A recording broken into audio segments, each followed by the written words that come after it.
አልጠላሽም ክፍል 17 ከደራሲያን ዓለም የተጻፈ በእውነተኛ ታሪክ የተመሰረተ። አቅራቢ ይፋት ለብስቶሪት። ልጄ አስቢበት፣ አባቱን እንዳልሽ ነው። ለምን ብቻሽን ትቆራመጃለሽ? በእርግጥ ወይዘሮ ፋጡማ ከመሬት ተነስተው አይደለም ይህንን ያሉት። አቡበከርን ለብቻው ሲያናግሩት ለእሷ ፍላጎት እንዳለው ነግሯቸው ነበር። ግን ስጋቱ የአፌን አባት ጉዳይ እንደሆነና በእናት አንጀታቸው ዱዓ እንዲያደርጉለት በመሻት ነበር።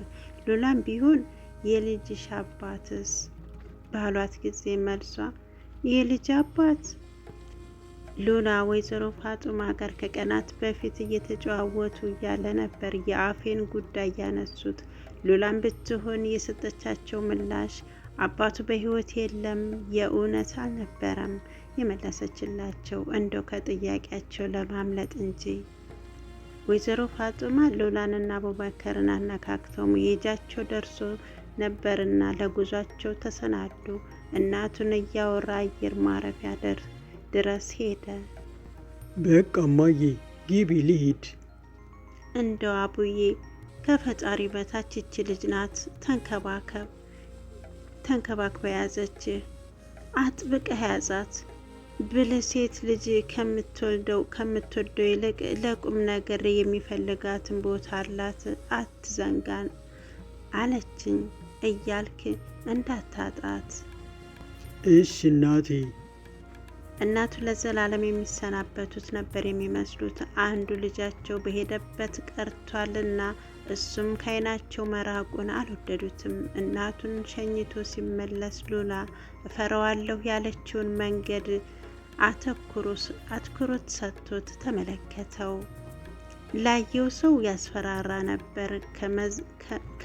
ከጠመዝማዛነቱ በላይ ያችን ጠባብ መንገድ ሲያያት የሚገባበት ገደል ሲይዝ ዘገነነው። ስልኩን አውጥቶ ደወለላት። አሰላሙ አሌይኩም። ወአሌይኩም ሰላም፣ እንዴት ነህ?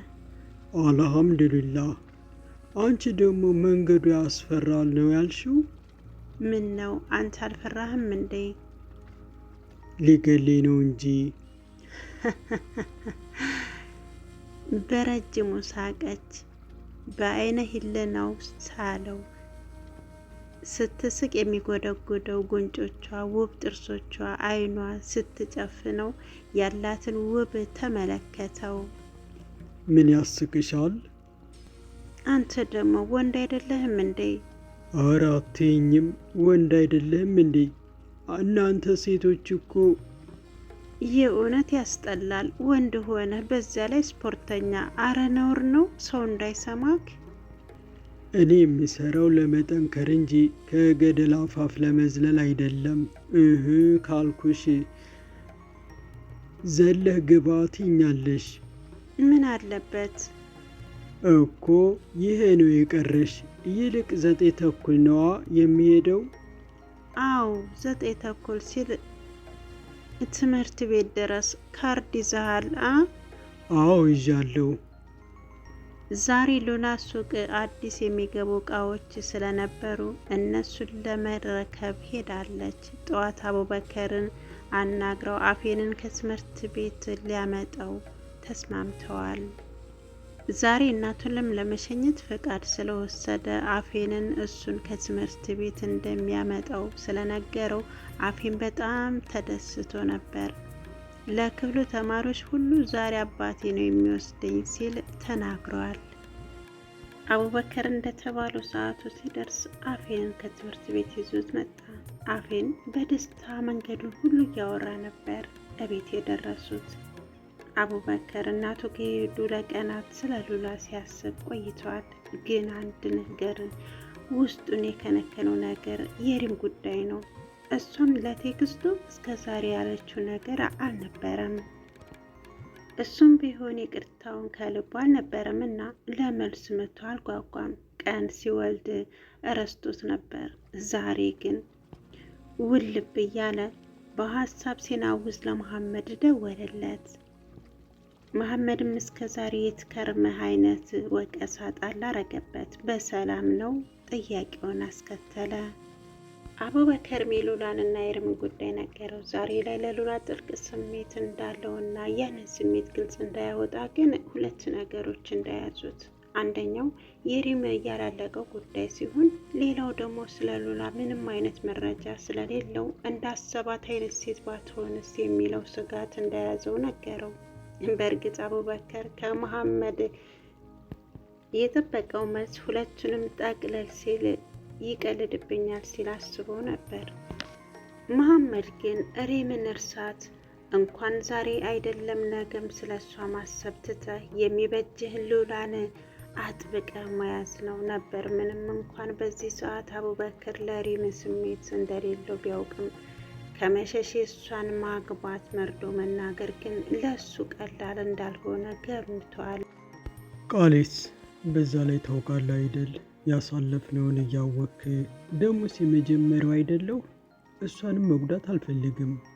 መሐመድ ጓደኛው ስለ ኤርም የነገረው ትዝ አለው። ሳሊም ጋር ለአመታት የዘለቀ ግንኙነት እንደነበራቸው አውቋል። አቡበከር ቆይ አንተ አልነበርክ እንዴ ኤርም ለትዳር አትሆንም ስትል የነበረው? በቃ ሉላን እንደምትላት አይነት ከሆነች ኤርምን እርሳት። በአቡበከር የዋህነት ምን ያህል ኤርም እንዳታለለችው አሰበ። ምንም እንኳን ይሄንን ለመሐመድ አዲስ አይደለም፣ ድሮም አያምናትም። ሴት ለማያውቀው አቡበከር ግን የሴት ጥግ ነበረች። አይገባም እንዴ? ልጎዳት አልፈልግም። ሌላ ሳገኝ እንደተለወጥኩ ነው የምታስበው? ከዚህ በኋላ እንዴት ወንድን ልታምን ነው? ወንድ ሁሉ ሌላ ሲያገኝ የሚቀይር ከሃዲ ይመስላታል። አቡበከር ይበቃሃል። ሲጀመር ኤርም ያንተ አልነበረችም። ገባህ? ስርዓት፣ እንደ ጠላት ብለህ ያልሆነ አታውራ። አቡበከር ይህንን ያለው ሁሌም መሐመድ ስለ ኤርም ጥሩ እንደማያወራ በማሰብ ነበር። ድሮም አይወዳትም ነበርና። እውነቱን ልንገርህ፣ ኤርም ከ3 ሳምንት በፊት አግብታለች። ያገባችውም ደግሞ ከ2 ዓመት በላይ አብሯት የቆየውን ፍቅረኛዋን ነው። አንተ ለሷ የኤቲኤም ካርድ ብቻ ነበርክ። አሁንስ ግልጽ ሆነልህ? አትቀልዳ። በዚህ ሰዓትም ትቀልዳለህ? ወላሂ አልቀለድኩም። አህመድ ማግባቷን ያውቃል። እንዳይደብርክ ብለን ትተነው ነው። ግድ ልታውቀው ከሆነ ግን አግብታለች። አሁንስ ገባህ? መሐመድ አላህ ሻሂዴ ነው። እውነቴን ነው። አመሰግናለሁ። አቡበከር ስልኩንም ዘጋው። ምን ያህል እንዳታለለችው ግልጽ ሆነለት። ቃሏ፣ መሐላዋ ሁሉም ታወሰው። ግን የሷ ክደት በሱ ብቻ አልበቃውም። ሉላም ያው መሰለችው። ማሰብ መናገር አቃተው። ዝም አለ። የሷ ክደት ከሱ የሚለየው ሌላ እንዳላት ከሱ ጋር መሆኗ ነበር። ለ1 ዓመት እሱ ተደራቢ መሆኑ አብከነከነው። ከ4 ወር በኋላ ኤርም አማቾቿ ግቢ መኖር እያድር ሰላም እየነሳት መጥቷል። ኤርም በጠዋት የመነሳት ልምድ የላት። በዚህ የተነሳ ለሳሊም ቁርስ አብልተው ወደ ስራ የሚሸኙት እናቱ ናቸው። እያድር ሲመጣ ግን ቅር እያላቸው ነው። ኤርምም እርግዝና ምልክት እያሳየ በመምጣቱ አሽሙጥጫ ጎንተል ያደርጋቸዋል። ኤርም ቤት መቀመጡን አብዝታ ትጠላዋለች። ለሳሊም ስታማክረው እንደ አማራጭ ያቀረበላት ሀሳብ በአቅራቢያቸው አዲስ የተጀመረ ኢስላሚክ ኮርስ ስላለ እዛ ብትገባ ጥሩ እንደሆነ አሳመናት። እሷም ወጣ ብላ መመለሱን ስለወደደችው ተስማምታለች። የሳሊም እናት ለልጃቸው ያላቸውን ቅሬታ ባያሰሙም ለባላቸው ግን አጫውተዋቸው ነበር። ሳሊም ኤርምን ሲያገባት እናቱ ያሰቡት እሱን የምትንከባከብ፣ ቤተሰቡን የምትካድም፣ ታዛዥ፣ ትሁት ነበር። ኤርም ባህሪዋ ሁሉ የሚያዛትን ሰው አትወድም። ግቢ ውስጥ ስራ ካለ የእሷ ድርሻ ቤቷን ዘግታ መተኛት ነው። ልብስም አታጥብም። ስለ እንጀራ መጋገር ሀሳቡም የላት። ጓደኛዋ ሀያት እንኳን ታዝባት ስትነግራት እኔ እሱን እንጂ ቤተሰቡን አላገባሁም፣ ደግሞ እሱም ቢሆን ልሰራለት አላገባኝም፣ ስራ ከፈለገ ሰራተኛ ይቀጥር ነበር መልሷ። ታዲያ ማቿ በልባቸውም ቢሆን አልወደዷትም። አቡበከር የሪምን ነገር ከሰማ በኋላ እያንዳንዱን እንቅስቃሴዋን አስታወሰው። ለገንዘብ ያላትን ነገር እያስታወሰው መጣ። ይባስ ብሎ ሉናም ፈራት። እሷስ ያልነገረች ስንት ታሪክ ይኖራት ይሆን ሲል ያብሰለስላል። ሊጠይቃት ያስብና ካፉ ይተወዋል።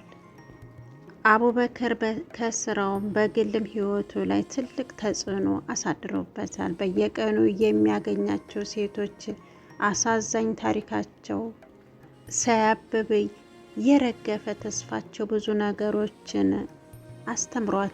አስተምሮታል። በተለይ አለመፍረድን። ቀን አርብ። ዛሬ አቡበከር ስራውን በጊዜ ነበር የጨረሰው። ሰዓቱን ሲመለከት አሱር ሊደርስ እያዳዳው ነበር። ለመሐመድ ደውሎ ስራ ከሌለው አብሮ ጊዜ እንዲያሳልፉ ጠየቀው። በሀሳቡ ተስማምተው ተሰነባበቱ። አሱር ከተሰገደ በኋላ ወደ ተቀጣጠሩበት ቦታ ቀና። መሐመድ ቀድሞ ደርሶ ነበር። በወሬው መሃል አቡበከር እኔ ምልህ ማሜ፣ አባትህና ሉላ ዝምድናቸው ምንድን ነው? መሐመድ ዝምድና ሳይሆን ወዳጅነት በለው እኮ። እንዴት? እሚ ያለችኝ የሉላን ሱቅ አወከው። አቡበከር በአንገቱ አዎንታውን ገለጸለት። ያ ሱቅ የሉላ እናት ነበር። እናም ያው ሱቁ ነው፣ ቅርብ ስለሆኑም ይግባቡ ነበር። እናቷ የደሴ ሰው አይደሉም፣ ያው ትንሽ ወደ ገጠሩ ወጣ ይላል እና ከከተማ ላይ የሚያውቁት ዘመድ ስላልነበራቸው አባቴ ጋር ቀስ በቀስ የቅርብ ወዳጅ ሆኑ። አባቴ ሉላን እንደ ልጁ ነው የሚያያት። ታዲያ የሉላ እናት ብዙ ዋጋ ከፍለዋል አሉ እሷን ለማሳደግ። ያው አላየሁም ያሉትን ነው። ከፊት ለፊት ሊቀዘቅዝ ያለውን ማኪያቶ አንስቶ ፉት እያለ ታሪኩን ቀጠለ። እና ሉላም በትምህርትም በቀሪአትም በጣም ጎበዝ ነበረች አሉ። ከዛ ከፍተኛ ውጤት አምጥታ አዲስ አበባ ግቢ ደረሳት። እናታቸው ግን ህመም ያጠቃቸው ነበር አሉ። እሷም እናቴን ትቼ አልሄድም ብላ አባቴ ነበር አሉ ተቆጥቷት የላካት። እሷም ተወደውና ታከብረው ስለነበር እሺ ብላ ሄደች። እሺ ከዛስ? ከዛማ የሁለተኛ ዓመት ተማሪ እያለች አርግዛ መጣች። ምን? አቡበከር አይኑን አፈጠጠ። ያቺ ጻድቅ ንግግሯ እንኳን ሰው መላእክት ተሰብስበው የሚሰሙላት የምትመስል አዋቂ፣ በዛ ላይ ብርቱ ሴት በዝሙት መውለዷ ልቡን ቀጥ አደረገው። እና በዝሙት ነው አፌንን የተወለደው? እንግዲህ ለምርመራው አንተ ቀረብ ትላለህ። ግን አሁን ካለበት የህይወት ዛቢያ አነጻጸር አቡበከር ምንም መፍረድ አልፈለገም። የሚያውቃቸው ብዙ የጀርባ ታሪኮች አሉና ዝምታውን መርጧል። መሐመድ ግን ትረካውን ቀጠለ። አሁን እንደምታውቃት እንዳትመስልህ፣ በቃ በጣም ሳቂታ ተጫዋች ምናምን ነበረች። በፊት እቤት ትመጣ ነበር። ከዛ ግን እናቷ ስታጣ፣ በዛ ላይ ታውቃለህ፣ በዝሙት ስትወልድ ሀገሩ ያገለሃል። በተለይ እሷ በጣም የቀራች የምትባል ስለነበረች ሀገሩ ጉድ ብሎ ነበር። ቆይ እናቷ ምን ሆነው ነበር የሞቱት? እሳቸው እንኳ ግፊት ምናምን ነበረባቸው። ያው እንደ ሰበብ ደም ሆነና የልጃቸው ነገር አስደንግጧቸው ነበር።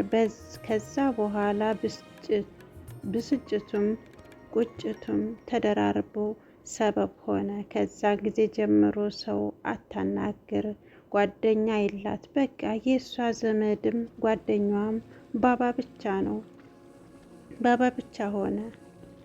አቡበከር ሉላን ስለ እናቷ ሲጠይቃት ለቅሷ፣ ሀዘኗ ፊቱ ላይ ድቅና አለበት። እጁን አፉ ላይ አድርጎ በሀሳብ ሄደ። ሲጀመር እኮ የጠራኸኝ ስለ እሷ ልታስለፈልፈኝ ነው እንጂ ናፍቀህማ አይደለም። አፉ በለኝ፣ ወላሂ አንጀቴን በላችው። ቆይ ግን እንዴት እስከ ዛሬ ሳትነግርህ? አንተ ደግሞ እያወካት። ለነገሩ እውነትን ነው። ስላወራችም ገርሞኛል። ሰው እኮ አታናግርም፣ በቃ ዘግቷታል። እኔማ ምላሷንም ከእናቷ ጋር የቀበሩት መስሎ ነበር።